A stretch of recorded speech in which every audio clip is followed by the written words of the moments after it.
नमस्कार साथियों, स्वागत है आप सबका ग्रोथ पॉइंट यूपीएससी के यूट्यूब प्लेटफॉर्म के ऊपर। इस विशेष श्रृंखला के तहत मैं हूं आपके साथ ध्रुव जानी। इस श्रृंखला के तहत जैसे आपको मालूम है, महत्वपूर्ण कानूनों का अध्ययन यहाँ किया जाता है। काफ़ी सारे कानूनों का अध्ययन हमने समाप्ति कर लिया है। इस बुक को आधारभूत बनाकर हम लोग यहाँ चर्चा करते हैं, कानूनों को, अलग अलग कानूनों को समझते हैं जिन्होंने आज के भारत में बहुत ही अहम भूमिका निभाई हो। और इस सीरीज के तहत हमने लगभग 28-29 लेक्चर्स कंप्लीट कर लिए हैं। प्रति उपाख्यान में हम लोग एक कानून के बारे में बात करते हैं। आज इस हफ्ते भी एक महत्वपूर्ण कानून है। यह लेक्चर 30वां है और कानून जो है वो ग्राम न्यायालय है। ग्राम न्यायालय एक्ट यानी कि ग्रामीण क्षेत्रों में जो ग्रामीण आबादी है उन तक न्याय कैसे पहुंचे उसकी सुविधा करता है। यह कानून है, बहुत ही अच्छा कानून है। 2008 में यह पारित किया गया था और 2009 में उसको लागू भी किया गया था। देखेंगे सेम मोडस ऑपरेंडी है जैसे हम लोग देखते हैं इस सीरीज के तहत। बैकग्राउंड की बात करेंगे जिसमें हम लोग ऑब्जेक्टिव को भी शामिल कर लेंगे, फिर बाद में महत्वपूर्ण प्रावधान देखेंगे, important provisions, and after that we will check its importance and criticism as well. बहुत ही अच्छा लेख है, महत्वपूर्ण है, परीक्षा की दृष्टि से भी और सामान्य दृष्टि से भी देखने का प्रयास करेंगे। शुरू करेंगे हमारी चर्चा बैकग्राउंड से। देखिए, यह कानून का भी एक मूलभूत उद्देश्य यही था कि जो पेंडेंसी है हमारे भारतीय जुडिशियल सिस्टम के ऊपर उसे खत्म करना, उसे कैसे कम करना। तो ग्रामीण क्षेत्रों में न्याय पहुंचाने के लिए, झड़पी न्याय प्रक्रिया बनाने के लिए, न्याय पहुंचाने के लिए यह कानून लाया गया था। इसका एक उद्देश्य ये भी था कि ये पेंडेंसी जो है जुडिशियल सिस्टम के ऊपर, भारत के जुडिशियल सिस्टम के ऊपर, उसे वो कम करने में मददरूप साबित हो। देखेंगे enacted to address the issue of pendency of cases, इसका जिक्र हमने किया। mechanism to target a rural area get access and inexpensive justice, yes, mechanism to target rural areas यानी कि ग्रामीण क्षेत्र जहां जस्टिस तक लोग पहुंच भी सके, न्याय तक, और ये न्याय प्रक्रिया जो है न्याय पाने के लिए कि ये थोड़ी इनएक्सपेंसिव रहे। तो इन सारे उद्देश्यों के साथ इस कानून को लाया गया था। Gram Nyayalayas are also called village courts.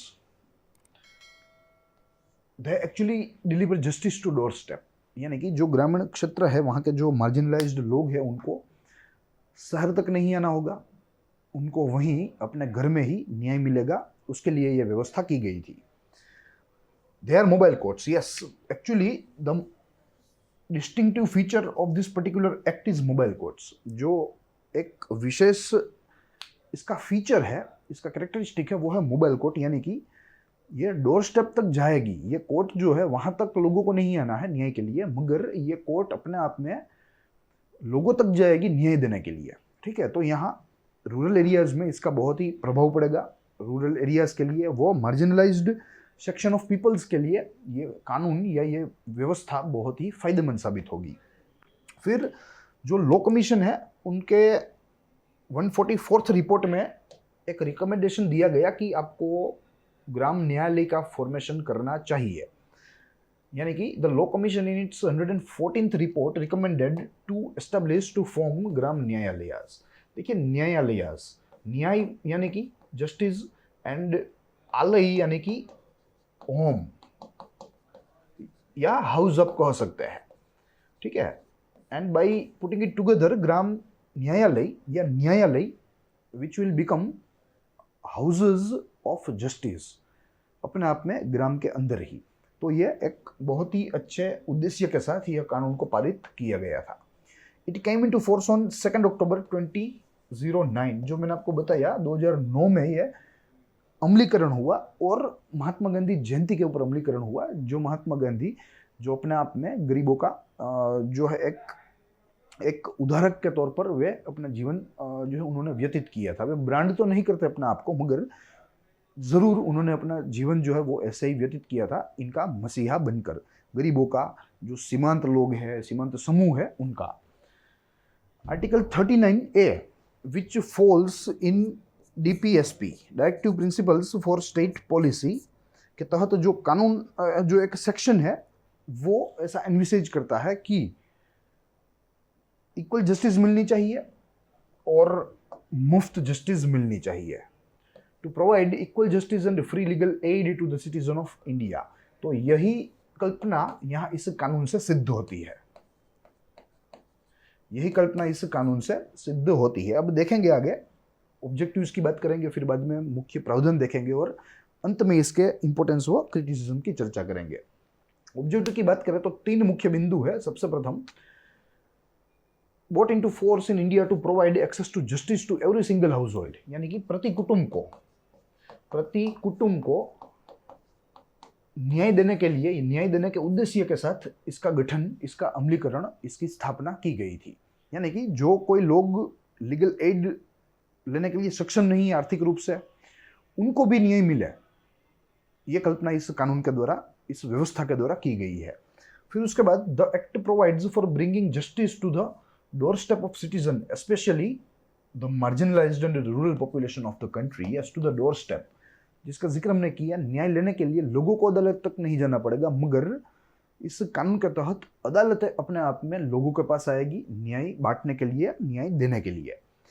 और तीसरा, the ultimate objective behind enacting the aforementioned legislation was to ensure that no citizen is deprived of his or her right to citizen because of any reason, whether social, economic or other such reason. Yes, इस बात से ये भी, इस कानून से ये भी एक बात सुनिश्चित की गई कि कोई भी व्यक्ति हो वो न्याय लेने से या न्याय प्राप्त करने से छूट ना जाए, मात्र और मात्र सोशल एंड इकोनॉमिक और अदर रीजंस की वजह से।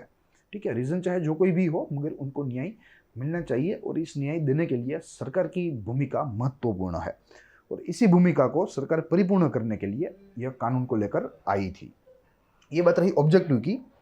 आगे देखें, इंपॉर्टेंट प्रोविजंस की बात करें, अगर मुख्य प्रावधानों की बात करें तो काफ़ी सारे प्रावधान है। सबसे प्रथम ग्राम न्यायालय की डेफिनेशन है, फिर उसके बाद जो न्याय अधिकारी है उनका क्या कार्य है और अन्य क्या प्रावधान है, वो हम लोग वन बाय वन देखेंगे। सबसे प्रथम ग्राम न्यायालय।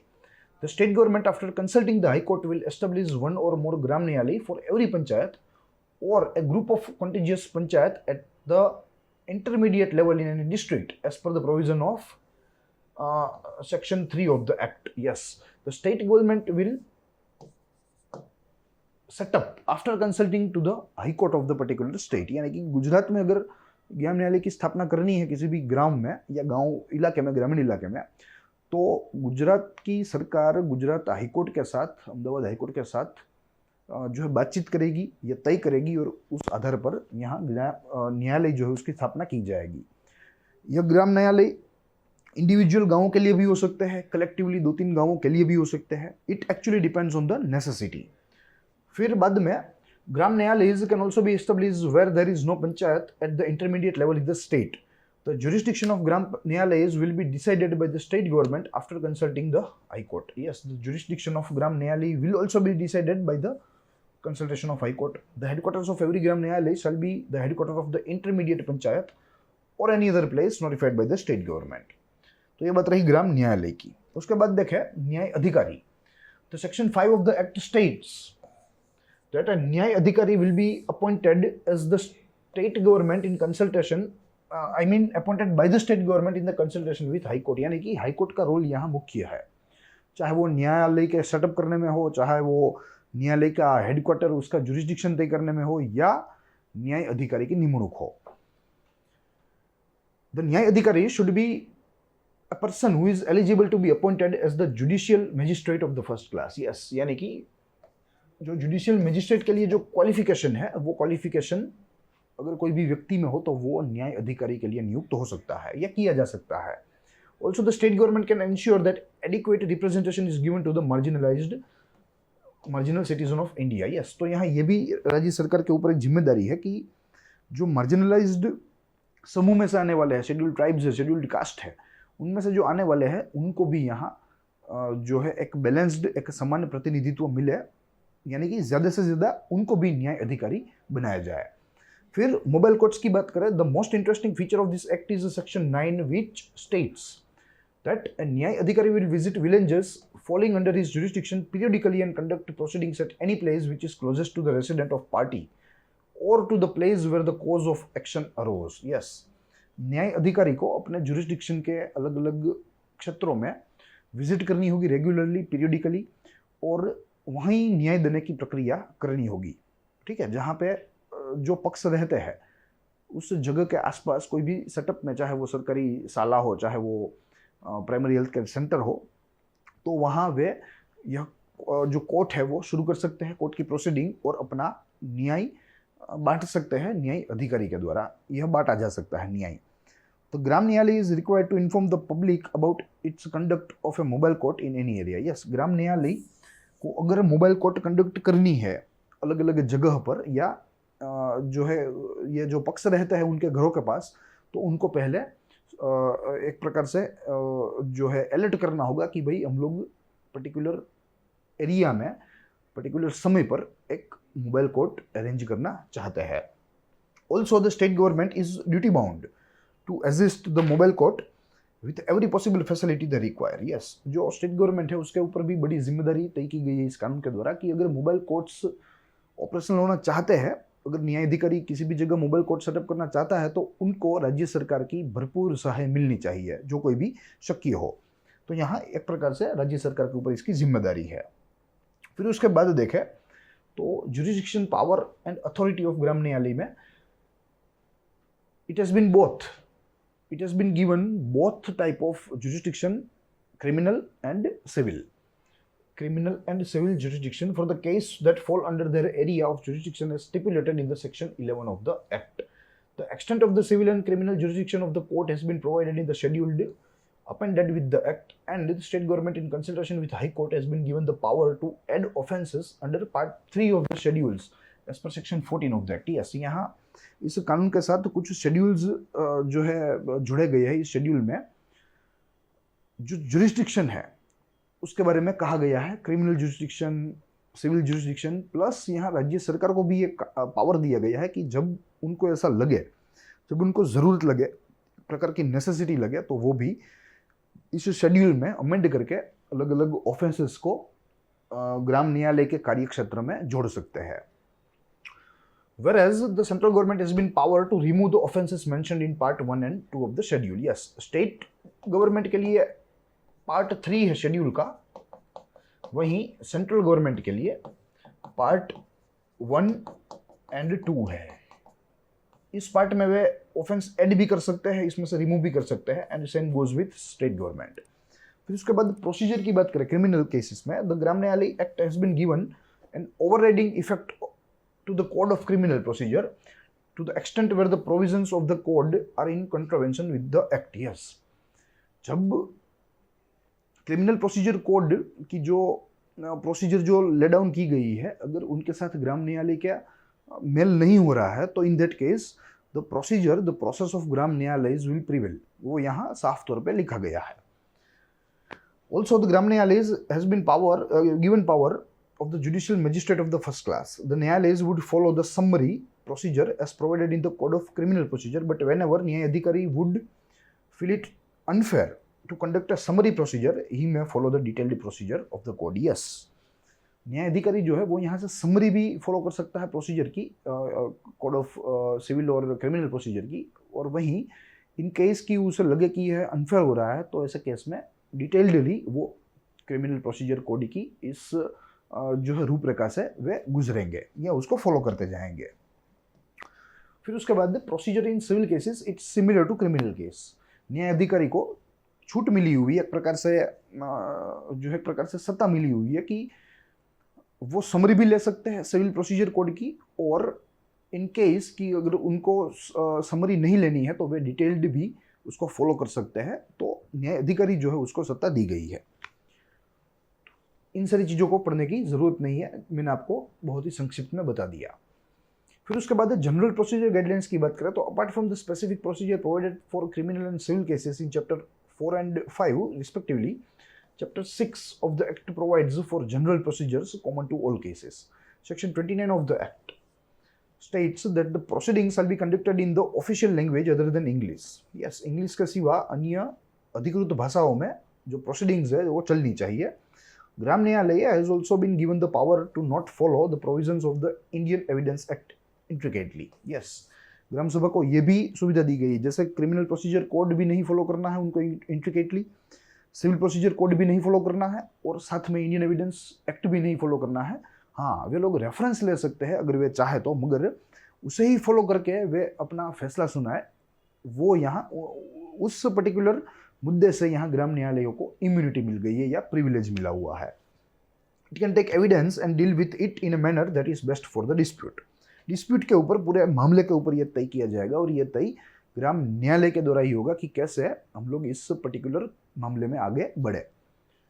फिर उसके बाद अब हमें क्रिटिसिज्म और इम्पोर्टेंस देखने हैं, और दोनों है, दोनों को देखेंगे। सबसे पहले क्रिटिसिज्म की बात करेंगे, फिर बाद में इंपॉर्टेंस के ऊपर आएंगे।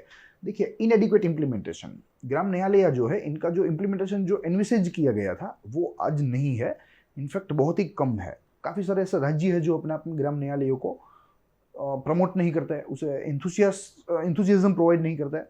तो ये भी एक कारण है, ग्राम न्यायालय की जो एफिशिएंसी है वो आज कम है। टोटल टारगेट है सेटअप करने का 5000 Gram Nyayalaya, 5000, but today only 208 are optional. देखिए कितना डिफरेंस है। जो टारगेट है उनसे कई प्रतिशत कम आज वास्तविक रूप से ऑपरेशनल हमारा न्यायालय है।